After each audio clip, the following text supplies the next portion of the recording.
Few years ago, I was working a typical 9-to-5 job.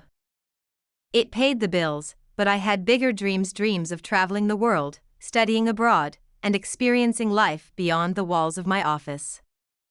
But there was a problem: I simply didn't have the extra cash to fund those dreams. One evening, while scrolling through social media, I came across stories of people making a fortune on a platform called OnlyFans. For those unfamiliar, it's a site where creators share exclusive content with paying subscribers.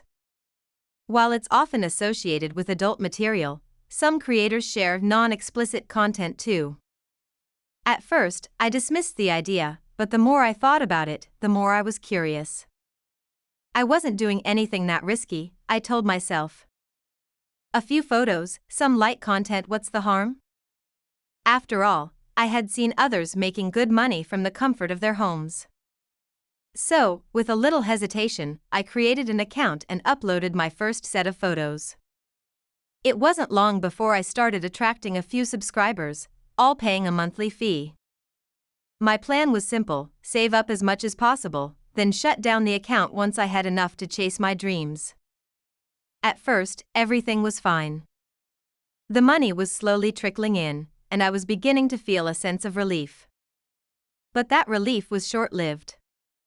One evening, after a long day at work, I was at a business conference with some colleagues. It was one of those networking events where you hand out dozens of business cards and forget half the faces you meet. After hours of small talk and socializing, I finally returned home, exhausted.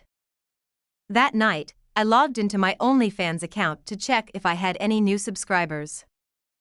And there it was, a new message from a user with the name JohnDoe. The message was friendly at first, complimenting me on my content and asking innocent questions like if I had a pet or lived with someone. I didn't think much of it at the time. But then, things started to take a strange turn. He requested a photo, something simple, like me smiling at the camera. I sent it, figuring it was easy money. Then another request came in for a picture of my shoes. I found it a bit odd, but again, I didn't think much of it. That night, as I was getting ready for bed, I received another message from JohnDoe. This time, he asked if I could add him on Instagram for a small fee.